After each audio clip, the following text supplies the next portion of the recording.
Hello friends, આજે આપણે વાત કરીશું બર્નોલીના સમીકરણ વિશે. ક્વેશ્ચન કઈ રીતના તમને પૂછે તો બર્નોલીનું સમીકરણ સાબિત કરો અથવા તો P વત્તા રો જી એચ વત્તા 1/2 રો વી સ્ક્વેર બરાબર અચળ સાબિત કરો. રાઈટ, તો અહીંયા જે બોર્ડ પર તમને આ સમીકરણ દેખાય છે એ સમીકરણ આપણે સાબિત કરવું છે. તો સમીકરણ સાબિત કરવા માટે આપણે કેવી સ્થિતિ લઈએ છીએ તો કોઈ એક વહન નળી ધ્યાનમાં લઈએ. રાઈટ, તો આ આકૃતિમાં તમને આ વહન નળી દેખાય છે. રાઈટ, અને એ વહન નળીના જુદા જુદા ભાગ આપણે લઈએ છીએ બી સી અને ડી ઈ. બી ની ઊંચાઈ કેટલી છે h1 અને ડી વાળા ભાગની ઊંચાઈ કેટલી છે h2. બી તરફનું ક્ષેત્રફળ a1 અને ડી તરફનું ક્ષેત્રફળ a2 છે. નેક્સ્ટ, જે તરલ દાખલ થાય છે એનો વેગ b થી c વિભાગમાં v1 છે અને d થી e વિભાગમાં v2 છે. રાઈટ, તો એક તરફનો વેગ v1 અને બીજી તરફનો વેગ v2 છે. તો હવે કોઈ તરલ જ્યારે b થી c સુધી જશે ત્યારે v1 જેટલા વેગથી કંઈક અંતર કાપશે તો અંતર કેટલું કપાય તો વેગ બરાબર અંતર ભાગ્યા સમય. તો અંતર એટલે શું થાય વેગ ગુણ્યા સમય. તો b થી c સુધીના વિસ્તારમાં કેટલું અંતર કપાશે વેગ ગુણ્યા સમય એટલે વેગ v1 અને સમય ડેલ્ટા t. એ જ રીતના d થી e વિભાગમાં v2 જેટલા વેગથી કેટલું અંતર કપાશે તો વેગ v2 અને સમય ડેલ્ટા t. રાઈટ, એ પછી અહીંયા જો d થી c વિભાગમાં દબાણ કેટલું હશે p1 અને d થી e વિભાગમાં દબાણ કેટલું હશે p2. રાઈટ, તો b થી c વિભાગમાં દબાણ p1 અને d થી e વિભાગમાં દબાણ p2 છે. તો સૂત્ર સાબિત કરવા માટે આપણે શું કરવું પડશે તો સૌથી પહેલા તો આકૃતિમાં દર્શાવેલ વહન નળી ધ્યાનમાં લો. રાઈટ, તો વહન નળી ધ્યાનમાં લઈએ તો દેખાય છે b વાળા ભાગની ઊંચાઈ h1 અને d વાળા ભાગની ઊંચાઈ h2 છે. રાઈટ, જે તરલ દાખલ થાય છે એ v1 જેટલા વેગથી ગતિ કરીને b થી c દરમિયાન કેટલું અંતર કાપે છે તો વેગ ગુણ્યા સમય એટલે v1 ડેલ્ટા t જેટલું અંતર કાપે છે. તો અહીં તરલ v1 જેટલા વેગથી b થી c સુધી ગતિ દરમિયાન v1 ડેલ્ટા t જેટલો અંતર કાપે છે. રાઈટ, હવે અંતર કાપવું હોય b થી c દરમિયાન તો ઉપરની તરફ એટલે તમારે બળ લાગુ પાડવું પડશે. રાઈટ, તો અહીં લાગતું બળ કેટલું તો F1 છે અને દબાણ બરાબર P1 છે. પણ P1 એટલે શું થશે P બરાબર F/A એટલે P1 બરાબર F1/A1 છે. રાઈટ, તો તરલ v1 જેટલા વેગથી b થી c સુધી ગતિ કરે છે તો એ દરમિયાન કેટલું અંતર કપાશે તો અંતર બરાબર વેગ ગુણ્યા સમય. તો વેગ એટલે v1 સમય એટલે ડેલ્ટા t. તો v1 ડેલ્ટા t જેટલું અંતર કાપશે. એ દરમિયાન બળ કેટલું લાગે F1. રાઈટ, તો તમે બળ લગાડો છો અંતર કપાય છે એનો અર્થ શું થયું કહેવાય ચેપ્ટર 6 કાર્ય થયું કહેવાય. કાર્ય બરાબર બળ ગુણ્યા સ્થાનાંતર એટલે અંતર. રાઈટ, તો અહીં તરલ પર કાર્ય કરીશું તો તરલ પર થતું કાર્ય પહેલું કાર્ય છે એટલે શું લખાશે W1. તો W1 બરાબર બળ એટલે F1 અને કેટલું અંતર કાપે છે તો v1 ડેલ્ટા t જેટલું અંતર કપાય છે. તો કાર્ય બરાબર બળ ગુણ્યા સ્થાનાંતર. તો તરલ પર કેટલું કાર્ય થશે તો W1 બરાબર F1 બળ અને સ્થાનાંતર કેટલું v1 ડેલ્ટા t. પણ જુઓ F1 એટલે શું થશે તો P1 બરાબર F1/A1 તો F1 એટલે P1 A1 તો બરાબર શું થઈ જશે માટે W1 બરાબર F1 પણ F1 ની જગ્યાએ શું થશે P1 A1.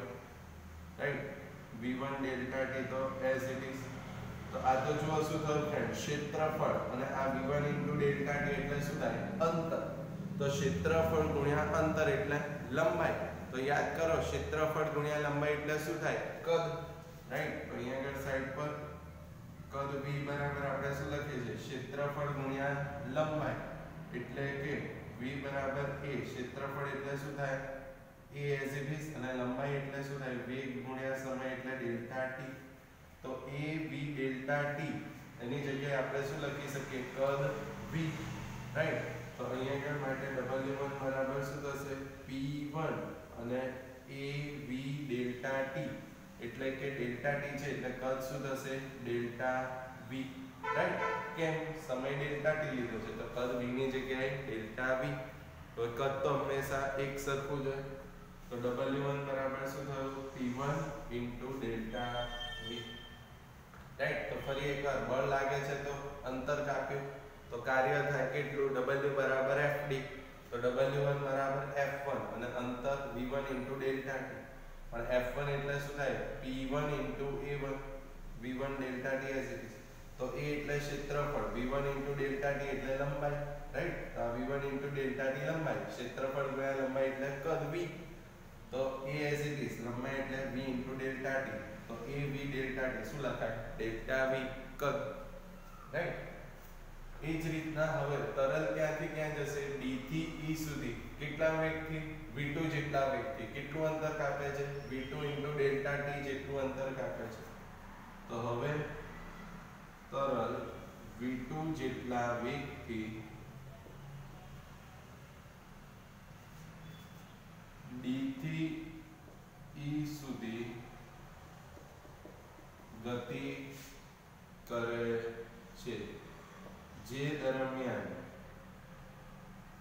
નું અંતર કેટલું છે, તો અંતર એટલે વેગ ગુણ્યા સમય એટલે v2 ડેલ્ટા t છે. રાઈટ. તો અંતર કેટલું થયું, વેગ ગુણ્યા સમય એટલે v2 ડેલ્ટા t છે. તથા બળ F2 અને દબાણ બીજી પરિસ્થિતિ એટલે P2 બરાબર F2 બાય P2 છે. રાઈટ. તો બીજી પરિસ્થિતિ જ્યારે તરલ d થી e સુધી જશે ત્યારે એનો વેગ v2 છે. તો એ v2 જેટલી ગતિ દરમિયાન કેટલું અંતર કાપશે, તો વેગ ગુણ્યા સમય એટલે v2 ડેલ્ટા t. એ દરમિયાન બળ કેટલું, F2 અને દબાણ P બરાબર F બાય A. તો P2 બરાબર F2 બાય A2 છે. હવે તો અહીંયા આગળ આપણે તરલ પર કાર્ય કરવું પડતું હતું B થી C. હવે તો D થી E માં તો તરલ વડે કાર્ય થશે. રાઈટ. કારણ કે ગતિ કરવાનું છે.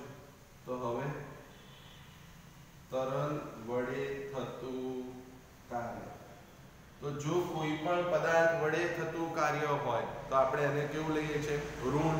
રાઈટ. તો પર થતું કાર્ય હોય તો ધન અને વડે થતું કાર્ય હોય તો ઋણ.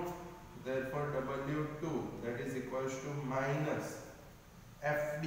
બળ એટલે કેટલું, f2 અને અંતર એટલે કેટલું, v2 ડેલ્ટા t. રાઈટ. તો f2 એટલે શું થશે, p2 a2. માટે w2 that is equals to minus p2 a2. કેમ, f2 બરાબર p2 a2. Right. v2 delta t as it is. Right. ફરી એકવાર ક્ષેત્રફળ, વેગ, સમય a v ડેલ્ટા t શું થશે, ડેલ્ટા v. રાઈટ. હંમેશા અચળ જ હોય. તો w2 is equals to શું થશે, minus p2 ડેલ્ટા v. સમીકરણ 2. રાઈટ. તો આમ અહીંયા આગળ કેટલું કાર્ય થયું ફ્રેન્ડ્સ, તો w1 આવ્યું p1 ડેલ્ટા v અને w2 minus p2 delta v. તો આમ કુલ કાર્ય that is equals to w that is equals to w1 plus w2. right. તો w is equals to w1 એટલે કેટલા છે, p1 delta v. right. plus w2 એટલે minus p2 delta v. right. તો plus minus minus તમને ખબર જ છે. તો w is equals to p1 delta v minus P2 into delta V. તો ડેલ્ટા V કોમન લઈ લઈએ, તો ડેલ્ટા V કોમન, તો W ઇઝ ઇક્વલ્સ ટુ શું થશે? P1 minus P2 delta V common. સમીકરણ 3. તો કાર્ય કેટલું થયું? P1 minus P2 into delta V. Right. હવે કાર્ય એ જ શું છે? ઉર્જા. એનો અર્થ શું થયો? આ જે કાર્ય છે એ શેમાં વપરાશે? તો જે તરલ છે એની ગતિ ઉર્જા અને સ્થિતિ ઉર્જામાં ફેરફાર કરવા માટે આ કાર્ય વપરાય. રાઈટ. તો આ કાર્ય તરલની ગતિ ઉર્જા અને સ્થિતિ ઉર્જાના ફેરફાર માટે વપરાય છે. રાઈટ. કે જે કાર્ય છે એ કાર્ય તરલની ગતિ ઉર્જા અને સ્થિતિ ઉર્જાના ફેરફાર માટે વપરાય. માટે કાર્ય એટલે W. શેમાં વપરાશે? તો ગતિ ઉર્જામાં ફેરફાર કરવા માટે ડેલ્ટા કે વત્તા બીજું સ્થિતિ ઉર્જામાં ફેરફાર કરવા માટે એટલે ડેલ્ટા U. તો W બરાબર શું થશે? ડેલ્ટા K વત્તા ડેલ્ટા U. કેમ? કારણ કે જે કાર્ય છે એ તરલની ગતિ ઉર્જા અને સ્થિતિ ઉર્જામાં ફેરફાર કરવા માટે વપરાય. તો હવે W તો ખબર છે, ગતિ ઉર્જામાં થતો ફેરફાર કેટલો? તો એ શોધીએ. તો ડેલ્ટા K ગતિ ઉર્જામાં ફેરફાર બરાબર આપણે શું લખીએ છીએ? અંતિમ ગતિ ઉર્જા ઓછા પ્રારંભિક ગતિ ઉર્જા. રાઈટ. તો અંતિમ ગતિ ઉર્જાનું સૂત્ર શું? 1/2 mv². રાઈટ. તો અંતિમ ગતિ ઉર્જા એટલે શું થશે? 1/2 m અંતિમ વેગ v2 છે, તો 1/2 mv2² માઈનસ પ્રારંભિક ગતિ ઉર્જા, તો 1/2 m v1². રાઈટ. તો ડેલ્ટા K બરાબર અંતિમ ગતિ ઉર્જા એટલે તો 1/2 m v2² ઓછા પ્રારંભિક ગતિ ઉર્જા એટલે 1/2 m v1². તો 1/2 m કોમન, તો delta K is equals to 1/2 m common, તો શું રહેશે? v2² minus v1². રાઈટ. હવે આપણે સૂત્ર શેના સ્વરૂપમાં લાવવાનું છે? જુઓ, 1/2 rho v². એટલે વેગવાળું કંઈક દેખાય છે પણ ઘનતા જોઈએ છે. તો તમને બધાને ખબર છે ઘનતા લાવી હોય તો ઘનતા બરાબર દળ ભાગ્યા કદ. તો દળ એટલે શું થશે? ઘનતા ગુણ્યા કદ. રાઈટ. તો rho બરાબર m/v પરથી m બરાબર શું લખાય? rho into v, પણ અહીંયા આગળ શું આવશે? Delta v. કેમ? આપણે કદ શું લીધેલું છે? Delta v. તો માટે ડેલ્ટા K બરાબર શું થઈ જશે? 1/2 m એટલે rho into delta v v2² minus v1². સમીકરણ 5. તો ડેલ્ટા K આપણને મળી ગયા ગતિ ઉર્જામાં ફેરફાર. હવે સ્થિતિ ઉર્જામાં ફેરફાર લઈએ તો ડેલ્ટા U. સ્થિતિ ઉર્જાનું સૂત્ર શું? mgh. રાઈટ. તો સ્થિતિ ઉર્જામાં ફેરફાર એટલે અંતિમ સ્થિતિ ઉર્જા કેટલી થશે? mgh, પણ અંતિમ ઊંચાઈ h2 છે, ઓછા પ્રારંભિક સ્થિતિ ઉર્જા એટલે mgh1. રાઈટ. કારણ કે m અને g તો અચળ જ હોય. તો અંતિમ સ્થિતિ ઉર્જા એટલે mgh2 ઓછા પ્રારંભિક સ્થિતિ ઉર્જા એટલે mgh1. તો mg common, therefore delta u mg common, તો શું થશે? h2 minus h1. રાઈટ. પણ m એટલે આપણે શું લખીએ છીએ? તો જુઓ, m એટલે શું લખ્યું? rho into delta v. Right. તો પરંતુ m બરાબર rho into ડેલ્ટા v. આથી delta u is equals to શું થઈ જશે? m એટલે rho into delta v. Right. g as it is h2 minus h1 as it is. સમીકરણ 6. Right. તો જુઓ, આપણું સમીકરણ શું હતું? કાર્ય શેમાં વપરાય? તો સ્થિતિ ઉર્જા અને ગતિ ઉર્જાના ફેરફાર માટે. તો કાર્ય આપણે શોધેલું હતું, ડેલ્ટા K અને ડેલ્ટા U નથી ખબર, તો એ પણ શોધી દીધા, ડેલ્ટા K ડેલ્ટા U. તો હવે ડેલ્ટા K ડેલ્ટા U અને W ની કિંમત ક્યાં મૂકવાની? ચોથા સમીકરણમાં. તો 3, 5 અને 6 ની કિંમત 4 માં મૂકતા. તો સમીકરણ 3, 5 અને 6 ની કિંમત 4 માં મૂકતા. રાઈટ. તો સમીકરણ 3, 5 અને 6, 3, 5 અને 6 એટલે કે W ડેલ્ટા K અને ડેલ્ટા U ની કિંમત ક્યાં મૂકવાની? સમીકરણ 4 માં. તો therefore W એટલે કેટલા છે? P1 P2 into delta V બરાબર ડેલ્ટા K એટલે કેટલા છે? 1/2 rho delta V V2 square minus V1 square plus delta U એટલે કેટલા છે? rho delta VG into H2 minus H1 right. તો W ડેલ્ટા K અને ડેલ્ટા U બધી કિંમત મૂકી તો અહીંથી જો ડેલ્ટા V તો એક સરખા જ હોય કદ તો કેન્સલ. તો શું રહે છે? તો therefore P1 minus P2 that is equals to 1/2 rho V2 square minus V1 square plus rho G as it is. તો શું રહ્યું? H2 minus H1 right. તો P1 minus P2 અહીંયા આગળ બરાબર 1/2 rho V2 square minus V1 square as it is plus rho G H2 minus H1 as it is.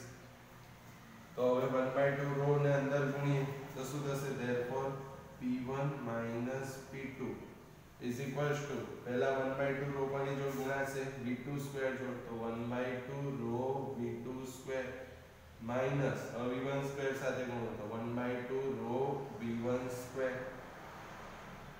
plus rho G પહેલા H2 સાથે તો rho G H2 plus minus rho G H1 સાથે ગુણો એટલે આ રીતના પહેલા H2 સાથે H1 સાથે રાઈટ. તો minus rho G H1 સમીકરણ નંબર MS ધોની 7 રાઈટ.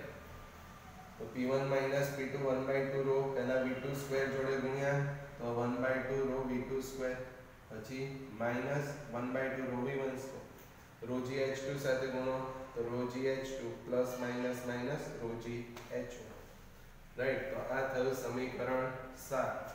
આપણે શું સાબિત કરવું છે? તો P વત્તા rho G H વત્તા 1/2 rho V1 square બરાબર અચળ રાઈટ. આવું સાબિત કરવું છે. તો જુઓ P1 વાળા પદ એટલે કે જે એક વાળા પદ છે એક બાજુ લઈએ, બે વાળા પદ છે બીજી બાજુ લઈએ એટલે કે જુઓ આ -P2 ને જમણી બાજુ લઈ જાઓ તો પ્લસ થઈ જશે.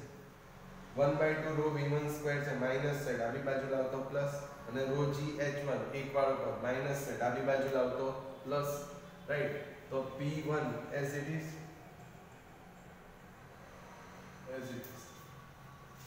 minus rho G H1 એક વાળો પદ છે ડાબી બાજુ લાવો તો પ્લસ થઈ જશે. તો માઈનસ ડાબી બાજુ લાવો તો પ્લસ rho G H1 એ જ રીતના -1/2 rho V1 square ડાબી બાજુ લાવો તો plus 1/2 rho V1 square that's equals to -P2 છે જમણી બાજુ લઈ જાઓ તો પ્લસ બરાબર -P2 હતો જમણી બાજુ લઈ જાઓ plus P2 rho G H2 as it is plus જ plus rho G H2 plus 1/2 rho V2 square.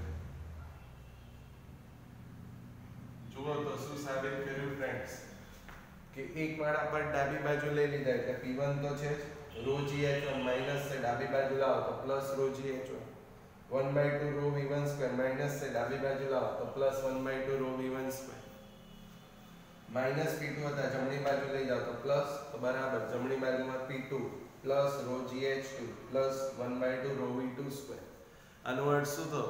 પહેલી પરિસ્થિતિમાં જે સરવાળો છે એ જ બીજી પરિસ્થિતિમાં આવ્યો. એનો અર્થ આ સરવાળો કદી બદલાતો નથી. જો સરવાળો ના બદલાય તો આપણે આમ શું લખી શકીએ? P વત્તા rho G H1 વત્તા એટલે કે પહેલી સ્થિતિ અને બીજી સ્થિતિ સરખી જ છે એટલે P1 P2 હવે લખવાની જરૂર નહીં અચળ જ. તો P વત્તા rho GH વત્તા 1/2 rho V1 square ની જગ્યાએ V square જ રાઈટ બરાબર શું આયા? અચળ. કેમ? કારણ કે જે પહેલી પરિસ્થિતિમાં સરવાળો છે એ જ બીજી પરિસ્થિતિમાં સરવાળો આવ્યો રાઈટ કે P1 વત્તા rho gH1 વત્તા 1/2 rho V1 સ્ક્વેર પહેલી પરિસ્થિતિમાં, અને બીજી પરિસ્થિતિમાં શું P2 વત્તા rho gH2 વત્તા 1/2 rho V2 સ્ક્વેર, વચ્ચે શું આવ્યું બરાબર, બરાબરનો અર્થ શું થયો જે પહેલી પરિસ્થિતિમાં એ જ બીજી પરિસ્થિતિમાં, તો આમ આપણે શું લખી શકીએ P વત્તા rho gH વત્તા 1/2 rho V1 સ્ક્વેર બરાબર અચળ. તો આ શેની વાત કરી દીધી ફ્રેન્ડ્સ, તો તમારી એક્ઝામ માટે નો ઇમ્પોર્ટન્ટ ક્વેશ્ચન કે બર્નોલીનું સમીકરણ સાબિત કરો, તો આ સમીકરણ તમારે સાબિત કરવાનું રહેશે. રાઈટ, એકદમ સહેલું જ છે. રાઈટ, એ પછી હવે જુઓ આપણે અહીંયા આગળ શું કહીએ છીએ કે બર્નોલીનું સમીકરણ કોના માટે છે, તો સ્થાયી, અદબનીય, અચક્રીય અને અશ્યાન તરલ માટે. એનો અર્થ શું થયો, બર્નોલીનું સમીકરણ જો તમારે સાબિત કરવું હોય તો તમારું તરલ કેવું હોવું જોઈએ, તો સ્થાયી હોવું જોઈએ, અદબનીય હોવું જોઈએ, અચક્રીય હોવું જોઈએ અને અશ્યાન હોવું જોઈએ. રાઈટ, તો જો તમને એવું પૂછવામાં આવે કે બર્નોલી સમીકરણ માટે શું જરૂરી છે, તો તરલ સ્થાયી, અદબનીય, અચક્રીય અને અશ્યાન હોવું જોઈએ. રાઈટ, તો આ તમારે ખાલી ધ્યાન રાખવાનું. રાઈટ, હવે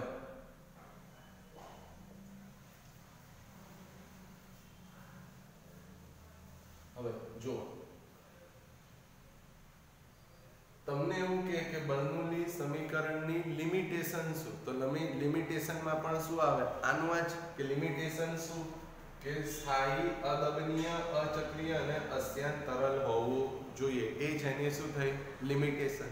રાઈટ, કે જો સ્થાયી તરલ હશે, અચક્રીય તરલ હશે, અશ્યાન હશે, રાઈટ, અદબનીય હશે તો અને તો જ આ સમીકરણ સાબિત થાય.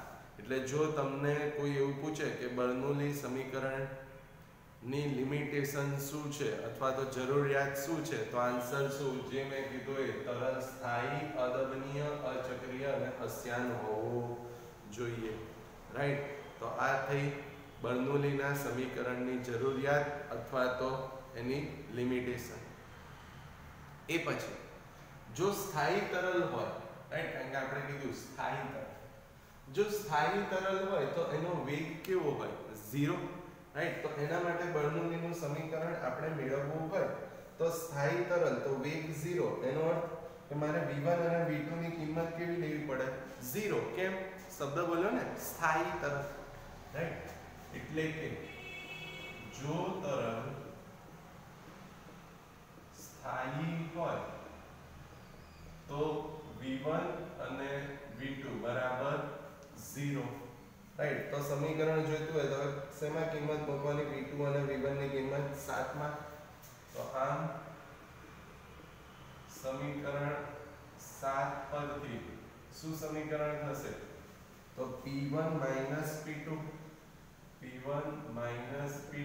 બરાબર V2 અને V1 0, તો આ 1/2 rho V2 સ્ક્વેર અને 1/2 rho V1 સ્ક્વેર બેની કિંમત 0 થઈ જશે, લખવાની જરૂર નહીં. તો શું રહ્યું, rho gH2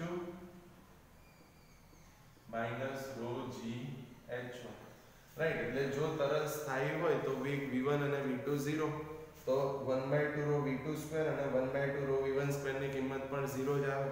તો P1 P2 બરાબર શું થશે, rho gH2 minus rho gH1.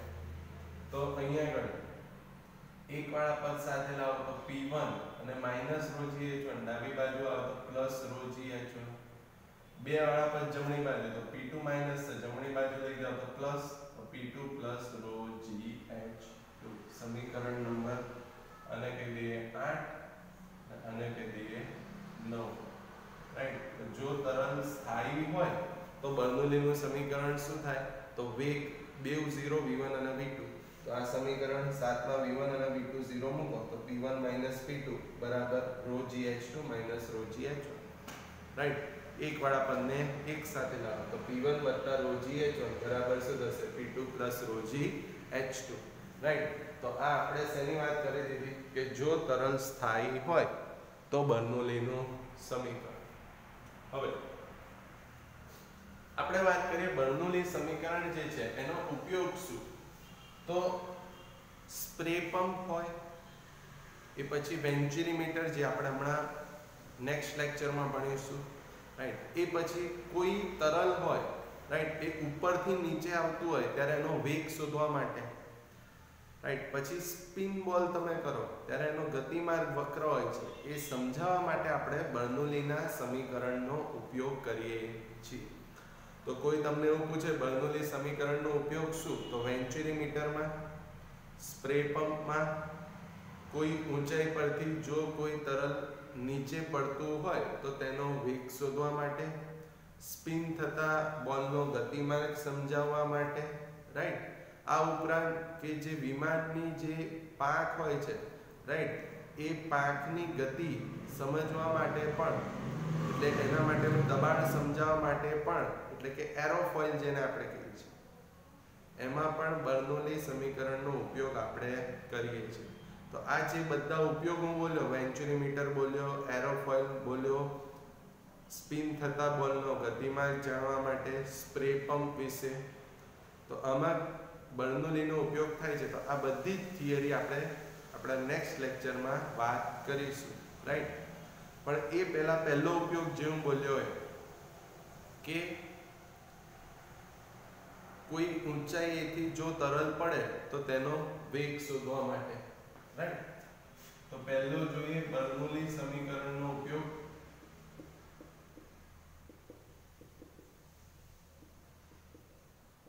તો આજે આપણે પહેલો ઉપયોગ જોઈએ કે પહેલો ઉપયોગ શું, તો ઊંચાઈ પરથી પડતા તરલનો વેગ જાણવો, રાઈટ. કે ઊંચાઈ પરથી જો કોઈ તરલ પડતું હોય તો એનો વેગ જાણવા માટે પણ આપણે બર્નોલી સમીકરણનો ઉપયોગ કરીએ છીએ. પહેલો ઉપયોગ આજે જોઈએ, બાકીના જે ઉપયોગ છે એ આપણે નેક્સ્ટ લેક્ચરમાં જોઈશું. તો ચલો, ઊંચાઈ પરથી જો કોઈ તરલ પડે છે એનો વેગ જાણવા માટે, એટલે કે હું એવું કહું તમારી ઘરની જે ટાંકી છે એ ટાંકી ભરેલી છે. હવે તમે મોટર ચાલુ કરો તો શું થશે, ભરેલી ટાંકી છે અને મોટર ચાલુ કરો તો તમારી ટાંકી જે છે એ ઘરની ટાંકી તમારી છલકાશે. એટલે શું થશે, જે પાઇપ રાખેલી છે એ પાઇપમાંથી પાણી બધું ક્યાં આવશે, નીચે આવશે. તો એ જે નીચે આવે છે એનો વેગ જાણવા માટે જ આપણે બર્નોલી સમીકરણનો ઉપયોગ કરીએ છીએ. એટલે કે આવી સ્થિતિ થશે કે આવી તમારી કોઈ ટાંકી છે ઘરની, રાઈટ. હવે એ ટાંકીમાં પાણી ભરેલું છે અને પાણી જ્યારે છલકાય ત્યારે આ રીતની જે નળી છે એમાંથી v1 જેટલા વેગથી પાણી બહાર આવે છે. તો આ વેગ જે v1 છે, રાઈટ, સ્મોલ વેગ v, આ જે વેગ v1 છે એ જાણવા માટે આપણે બર્નોલી સમીકરણનો ઉપયોગ કરીશું, રાઈટ. v2 તો કેટલો આવવાનો, 0, કારણ કે પાણી નીચે આવી જાય પછી સ્થિર થઈ જાય છે, રાઈટ. એટલે v2 તો 0 જ આવશે. તો v1 શોધવા માટે આપણે બર્નોલી સમીકરણનો ઉપયોગ કરીએ છીએ. એટલે કયા સમીકરણનો ઉપયોગ કરીશું આપણે, તો અહીંયા જે તમને દેખાય છે સમીકરણ નંબર 7, રાઈટ. તો સમીકરણ નંબર 7 પરથી, રાઈટ, અથવા તો બર્નોલી સમીકરણ પરથી શું થશે, તો અહીંયા આગળ v1 શોધવો છે, રાઈટ. અથવા તમે આવું પણ કરી શકો, આ સમીકરણનો ઉપયોગ ના કરવો હોય તો આ સમીકરણનો પણ તમે ઉપયોગ કરી શકો છો, એઝ યુ વિશ, રાઈટ. હું સમીકરણ 7 નો ઉપયોગ કરું છું. તો મારે v1 શોધવો છે, v2 કેટલા થઈ જશે, 0. તો સમીકરણ 7 પરથી, રાઈટ, શું થશે, સમીકરણ પહેલા લખી નાખીએ, શું છે, p1 p2 is equals to 1/2 rho v2 square minus 1/2 rho v1 square plus rho gh2 minus rho gh1. સમીકરણ લખી નાખ્યું, અથવા તમારે લખવાનું બર્નોલી સમીકરણ પરથી. ચલો સમીકરણ લખ્યું. હવે p1 એટલે શું થશે, વાતાવરણનું દબાણ pa, અને p2 એટલે p, રાઈટ. તો અહીં p1 બરાબર શું લેવાના, pa, p2 બરાબર શું આવશે, p, v2 બરાબર શું થઈ જશે, 0. કેમ, કારણ કે અંતિમ વેગ પાણી નીચે પડી જાય પછી તો સ્થિર થઈ જશે, એટલે અંતિમ વેગ 0. તો P1 બરાબર Pa થશે વાતાવરણનું દબાણ, P2 એટલે પદાર્થ સાથેનું દબાણ P, V2 પાણી નીચે પડીને છેલ્લે શું થઈ જશે સ્થિર, તો V2 0. તો આમ P1 એટલે P A માઈનસ P2 એટલે શું થાય P બરાબર 1/2 રો V2 સ્ક્વેર, તો V2 0 તો 1/2 રો V2 સ્ક્વેર પણ 0, તો શું રહેશે minus 1/2 rho V1 square plus અહીંયા આગળથી જુઓ તો હું રો g કોમન લઈ લઉં, તો રો g કોમન તો શું રહે h2 માઈનસ h1 ઊંચાઈમાં ફેરફાર, રાઈટ. તો શું કર્યું P1 એટલે Pa, P2 એટલે P, તો Pa માઈનસ P બરાબર 1/2 રો V2 સ્ક્વેર, પણ V2 0 તો 1/2 રો V2 સ્ક્વેર 0, તો શું રહે minus 1/2 rho V1 square, rho g અહીંથી કોમન લો તો શું થશે h2 માઈનસ h1.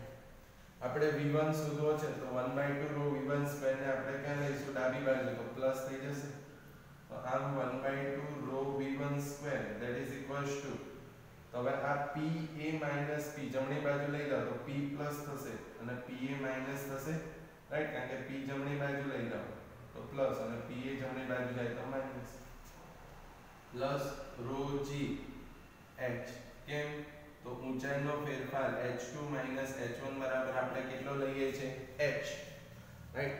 તો v1 શોધવો છે તો 1/2 v1 સ્ક્વેર ને સૂત્ર કરતા બનાવે તો માઈનસ છે ડાબી બાજુ લઈ જાઓ તો પ્લસ, તો 1/2 રો v1 સ્ક્વેર બરાબર p માઈનસ છે જમણી બાજુ લઈ જાઓ તો પ્લસ, pa પ્લસ છે જમણી બાજુ જાય તો minus, rho g as it is h2 h1 એટલે ઊંચાઈનો ફેરફાર h, રાઈટ.